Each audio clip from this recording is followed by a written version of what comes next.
Panglima TNI Jenderal TNI Agus Subianto meninjau langsung gladi upacara gelar pasukan operasional dan kehormatan militer Selasa 5 Agustus 2025 di Pusat Pendidikan dan Latihan Pasukan Khusus Kopassus Batu Jajar, Bandung, Jawa Barat.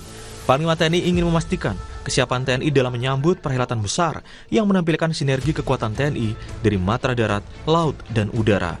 Dalam gelar pasukan operasional dan kehormatan militer 10 Agustus 2025 akan ditandai dengan peresmian sejumlah struktur komando dan satuan baru, termasuk Panglima Kopassus, Panglima Korps Marinir, Panglima Korps Pasgat, beberapa kodam baru, Kodau, Kaderal, hingga pembentukan grup Kopassus, brigade, dan batalion teritorial pembangunan dari masing-masing matra TNI. Selain soal upaya pertahanan negara, beberapa waktu lalu aksi TNI menjadi sorotan, di antaranya aparat TNI yang sudah mulai menjaga gedung Kejaksaan Agung. Direktur Amnesty International Indonesia Usman Hamid mengkritisi urusan keamanan di gedung kejaksaan merupakan tugas polisi.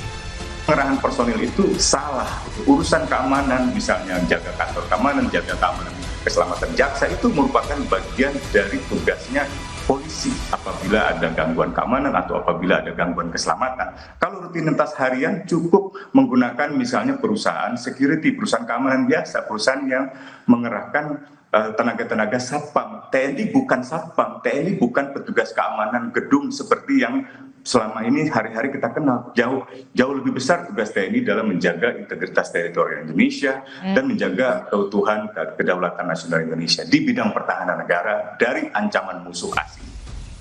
Sementara menanggapi pengamanan Kejagung oleh TNI, Kapus Penkum Kejagung Anang Supriyatna bilang sesuai aturan bahwa Kejagung merupakan objek vital negara sehingga tepat untuk dijaga TNI.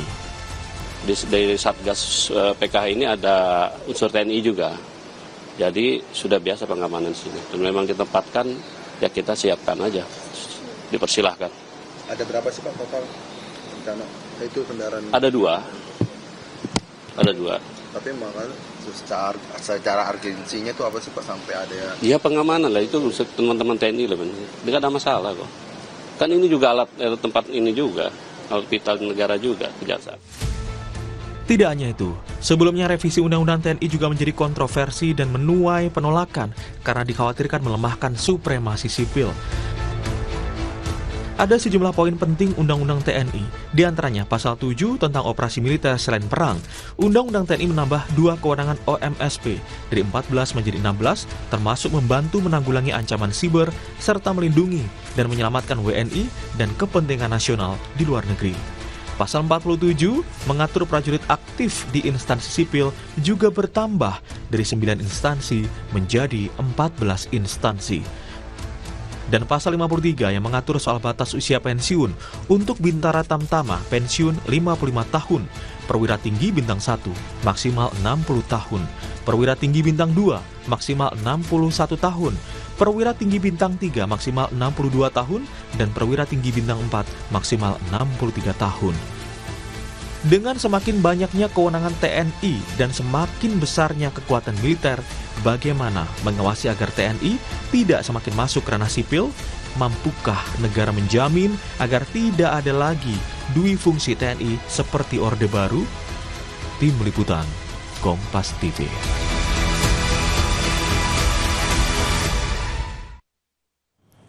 Saudara, TNI akan melaksanakan gelar pasukan operasional dan kehormatan militer pada Minggu 10 Agustus 2025. Di tengah upaya pemerintah yang memberikan kewenangan dan kekuatan militer semakin besar, bagaimana dengan supremasi sipil? Apakah dengan besarnya kekuatan militer akan melemahkan supremasi sipil? Kita akan membahasnya bersama dengan sejumlah narasumber yang sudah bergabung melalui sambungan daring. Di antaranya Andri Yunus, Wakil Koordinator Bidang Eksternal Kontras, kemudian Oleh Soleh, anggota Komisi 1 DPR RI fraksi PKB, dan juga Prof. Muradi, Guru Besar Politik dan Keamanan Universitas Padjadjaran Bandung. Selamat pagi Bapak-Bapak.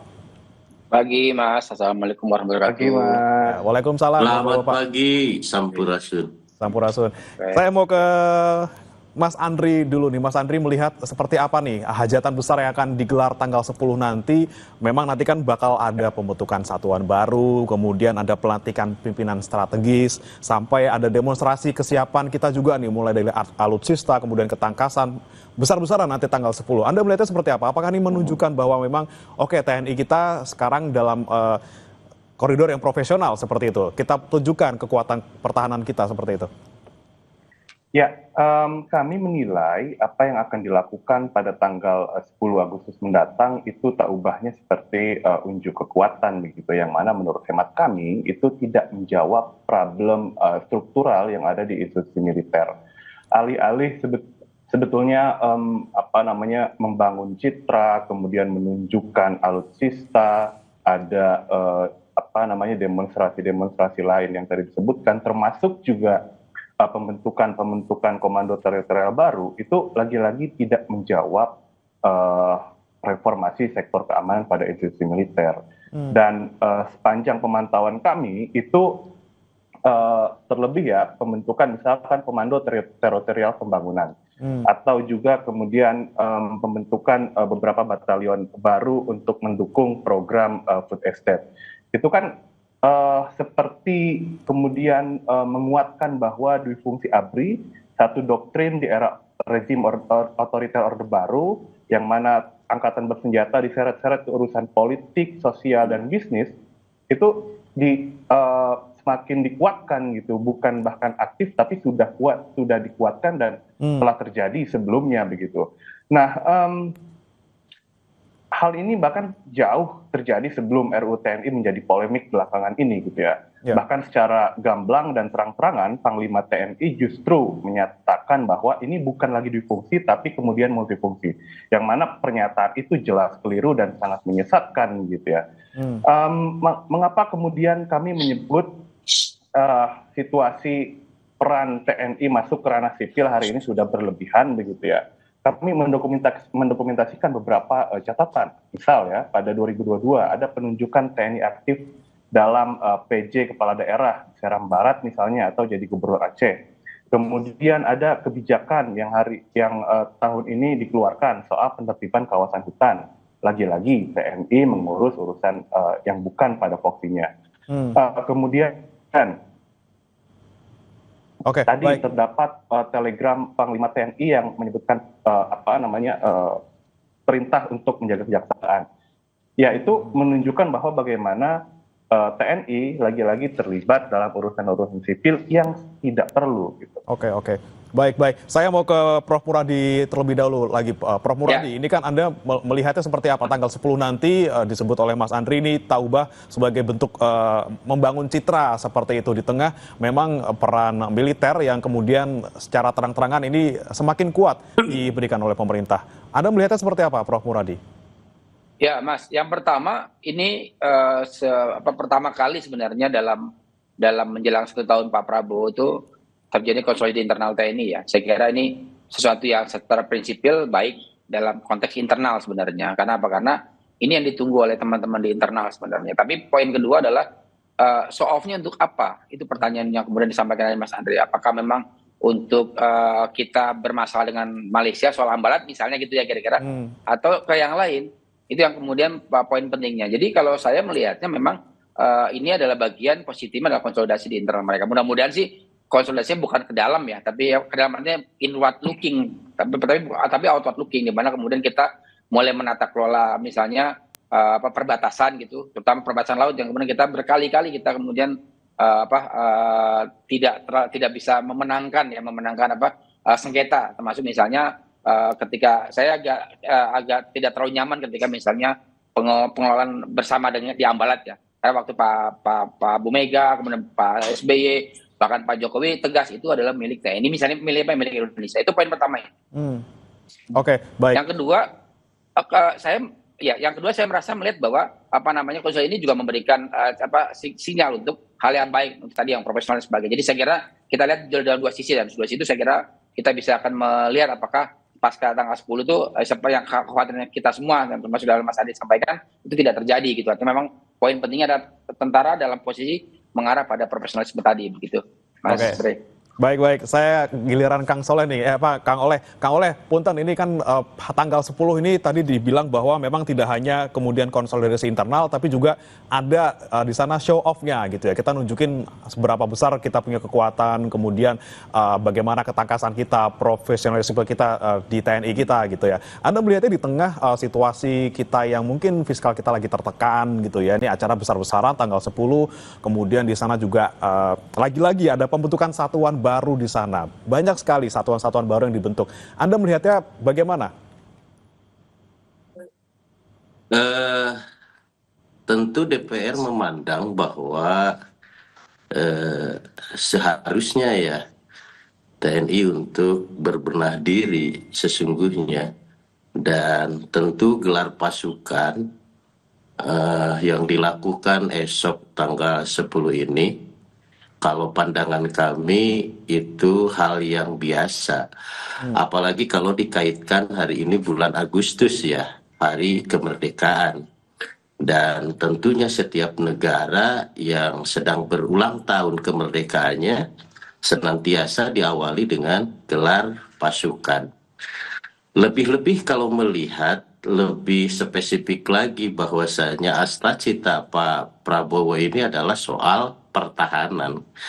Nah, lalu kalau soal pertahanan tentu check and recheck ini kan harus dilakukan secara berkala.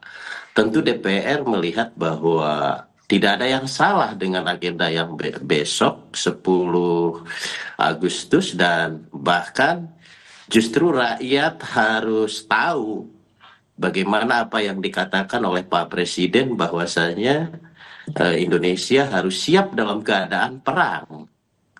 Nah, lebih-lebih kalau misalkan kata tadi salah satunya seolah-olah quote and quote menghadapi situasi geopolitik ya yang sudah dekat, hari ini mendekat ke kita, barangkali ini perlu juga persiapan. Apalagi kalau misalkan soal hubungan bilateral dengan Malaysia yang tidak konsisten dengan pernyataan yang pertama hari ini soal Blok Sulawesi misalkan. Walaupun tidak arah ke sana lah, tetapi prinsipnya bahwa TNI harus diberikan ruang untuk mampu bersiap diri menghadapi situasi apapun dalam rangka melindungi NKRI. Oke, baik. Perlu ya sebenarnya kita show off gitu. Kita punya alutsista siap semua. Pasukan kita juga semuanya siap untuk menghadapi ancaman apapun. Kemudian saya mau ke Mas Andri lagi. Mas Andri, ini kita soroti lagi mungkin satu satuan yang kemudian akan dibentuk oleh TNI terkait dengan ini nih, Batalion Teritorial Pembangunan. Ya, ini kan rencananya akan di 514 kabupaten kota di wilayah Indonesia. Kemudian merekrut 24.000 pasukan dengan fungsi yang tidak hanya soal pertahanan nih. Ada di sana kompi produksi, kompi pertanian, kemudian kompi peternakan. Anda melihat seperti apa, Mas Andri? Apakah ini kemudian semakin mengarah ke arah tergabungnya ataupun bergabungnya militer ke ranah-ranah sipil? Ya, kami berpandangan bahwa pembentukan Batalion Teritorial Pembangunan yang di dalamnya ada kompi-kompi yang tadi disebutkan, itu jelas merupakan tanda-tanda fungsi ABRI.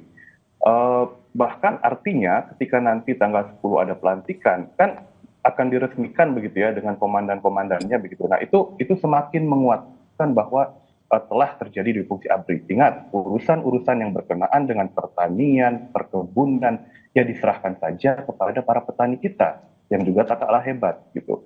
TNI semestinya berada dalam koridornya untuk menjaga pertahanan dan keutuhan negara. Tadi juga disinggung oleh Kang Soleh. Prof. Muradi juga menguatkan agar TNI ada pada jalur yang profesional, begitu, bukan mengurus di luar hal-hal pertahanan. Dan perlu diingat bahwa artinya ketika kemudian nanti disahkan, kami menilai itu kan akan diseret-seret ke urusan sipil, urusan-urusan sosial, yang mana dalam MPR 6 tahun 2000 di dalam konsideran huruf D itu sudah menegaskan secara clear bahwa difungsi angkatan bersenjata menyebabkan terjadinya penyimpangan dan fungsi TNI yang berakibat tidak berjalannya sendi-sendi demokrasi. Itu di dalam TAP MPR 6 2000. Sudah clear. Jika kemudian itu tetap dilakukan, diresmikan ya, yang mana TNI akhirnya mengurus di luar hal-hal pertahanan, maka kami menilai itu merupakan bentuk pembangkangan terhadap TAP MPR 2000, terhadap Undang-Undang Dasar, terhadap Undang-Undang TNI 34 tahun 2000. Begitu, Mas. Oke, baik. Kemudian saya ke Prof. Muradi. Prof. Muradi, tadi yang saya tanyakan juga ke Mas Andri terkait dengan adanya kemungkinan gitu ya, ini kan agak jelas gitu, kita lihat peran TNI akan meluas, terutama di batalion pembangunan ini. Anda melihat semakin jelaskah kemudian kita semakin mengarahkan TNI ke sipil, kemudian bagaimana juga terkait dengan fungsi utamanya nanti? Apakah kemudian ketika fungsi utamanya TNI ini diganggu dalam tanda kutip dengan peran-peran sipil, seperti apa nanti pertahanan kita? Ya, yang pertama saya katakan bahwa ini kan penyesuaian ya dari teman-teman di TNI maupun Kemhan. Kalau teman-teman mungkin Mas Andre, Kang Oleh Soleh itu kan udah ada perpres terbaru terkait dengan pengembangan organisasi di Kemhan ya, termasuk merespon soal intelijen negara, intelijen pertahanan, dan juga kemudian digital. Nah, yang kedua saya kira kalaupun kemudian dilakukan pengembangan, ada dalam skema misalnya sekuritisasi. Kalau isu-isu baru pasca perang dingin ada namanya isu sekuritisasi, di mana kemudian kelihatannya teman-teman TNI mau menyesuaikan itu. Tapi ada dua hal yang catatan saya penting, Mas Bri. Yang pertama adalah bahwa penguatan atau perkuatan TNI terkait dengan kerja-kerja non militer itu harus disertai dengan penguatan di level yang militernya. Makanya saya kira nggak bisa kemudian kita hanya inward looking. Tadi yang pengembangan batalion pangan, kemudian dan sebagainya. Walaupun sebenarnya saya menduga bahwa ada kekhawatiran dari presiden kita terkait dengan kerja-kerja di kementerian yang ada. Kalau saya kan mengasumsikan bahwa batalion itu tidak perlu dibutuhkan hanya untuk stimulasi sebenarnya. Misalnya mendorong proses penguatan pangan, gizi dan sebagainya. Tapi itu kan kemudian menjadi besar karena ada klaim terkait dengan sekuritisasi. Sekuritisasi itu ada di mana kemudian militer tidak cuma urusan soal militer, tapi juga bisa urusan lingkungan, sosial dan sebagainya. Nah, yang kedua, catatan saya yang kedua adalah bahwa kemudian penguatan ini saya khawatir sebenarnya pasca pemerintahan yang sekarang itu selesai. Nah, batalion ini mau dibawa kemana? Karena dia tidak punya garis kan kalau di tentara itu ada namanya ini Mas Bri, ada namanya kekhususan ya. Ada intel, ada infanteri, ada konflik segala macam. Nah, ini mau dibawa kemana? Apakah nanti kemudian ada bikin kekhususan baru, misalnya kekhususan non militer misalnya. Ini kan sudah dikerjakan, misalnya sudah dilakukan oleh ketika ada komponen cadangan. Jadi saya khawatir sebenarnya pasca nanti sekian banyak batalion, misalnya katakanlah kalau misalnya hampir 550-an kabupaten kota, begitu kemudian efektivitas lembaga sudah ada, ini akan dibawakan ketika misalnya kebijakannya berubah. Ya, kalau saya sih merasa bahwa harusnya kemudian tidak perlu ada pembentukan batalion baru, walaupun ini sudah langsung ya. Nah, tinggal dicari solusinya. Apakah kemudian mereka juga nanti disiapkan untuk misalnya pengamanan di wilayah luar Indonesia, misalnya katakanlah di perbatasan dan sebagainya. Nah, yang poin penting saya kira dari proses nanti tanggal 10 adalah bagaimana kemudian imbang antara inward sama outwardnya, supaya kemudian kita yakin. Karena begini Mas Bri ya, kemarin misalnya Pak Prabowo mau membeli 400 sekian pesawat tempur dari Turki. Ya. Saya khawatir sebenarnya itu jadi problem baru. Kenapa? Karena anggaran kita tidak dalam posisi yang nyaman ya, yang kuat. Ya. Nanti Kang Oleh bisa menjelaskan. Pembelian itu malah membebani baru untuk di level keuangan negara. Kalau ternyata misalnya strategi perencanaannya tidak terlalu baik ketika pengembangan antara inward maupun outward looking di TNI sendiri gitu, Mas Bri. Oke, itu tadi masalahnya ya. Prof. Muradi, ada juga masalah anggaran di sana. Saya mau ke Kang Oleh nih, Kang Oleh. Anggaran nih lagi-lagi kita singgung karena ya kita beli alutsista baru, kemudian tadi juga pembentukan batalion kita perlu rekrut 24.000 pasukan baru, kemudian ada juga rencana pemekaran TNI, misalnya kenaikan pangkat jadi bintang 3 untuk posisi tertentu. Nah, anggarannya seperti apa nih Kang Oleh? Akan makan anggaran yang lebih besar nggak?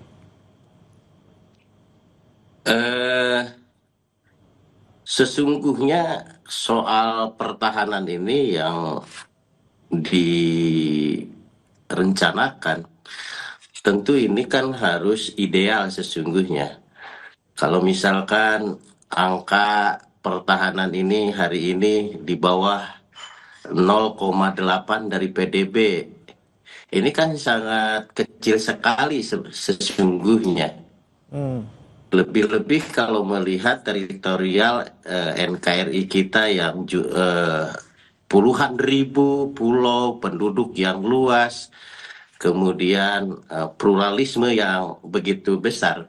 Rasa-rasanya DPR sepakat sesungguhnya bahwa saja peningkatan anggaran di bidang pertahanan ini harus ditingkatkan minimal di angka 1,5 sampai 2% dari PDB. 1,5 sampai 2% PDB ya? Apakah hari ini anggarannya sudah cukup? Ya tentu pada posisi hari ini banyak kekurangan di sana sini, rasanya ya belum cukup. Sangat terlihat soal bagaimana kasus kejadian pemusnahan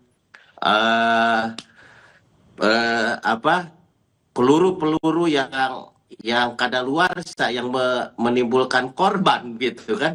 Bagaimana yang terjadi kemarin pesawat yang jatuh.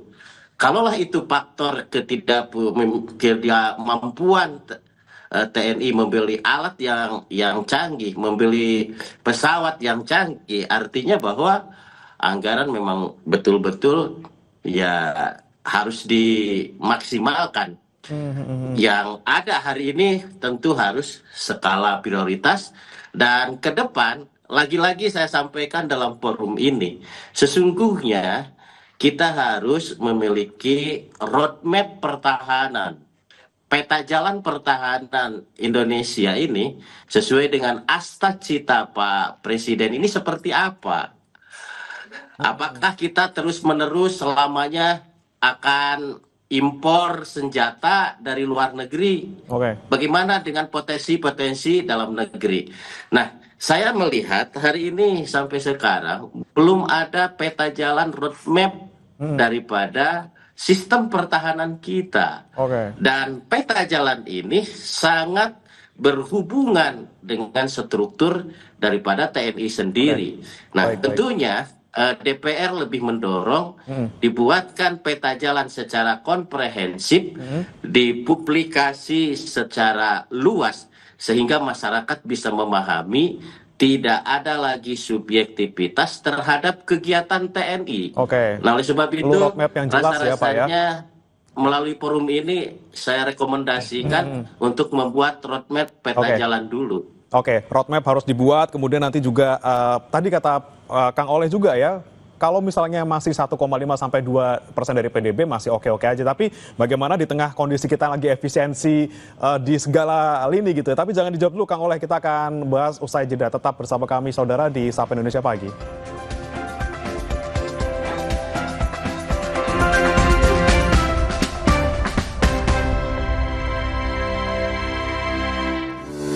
Dalam HUT RI ke-80, PLN UIP Sulawesi terus memberikan yang terbaik bagi rakyat Indonesia. Salah satunya dengan menghadirkan PLTU Palu 3 yang memiliki peran strategis dalam menjaga pasokan listrik tetap andal dan stabil bagi masyarakat Sulawesi Tengah. Keberhasilan proyek ini adalah bukti komitmen PLN UIP Sulawesi yang senantiasa mengedepankan mutu untuk hasil yang optimal. Kini PLTU Palu 3 siap beroperasi secara penuh guna memperkuat sistem kelistrikan di wilayah Sulawesi Tengah.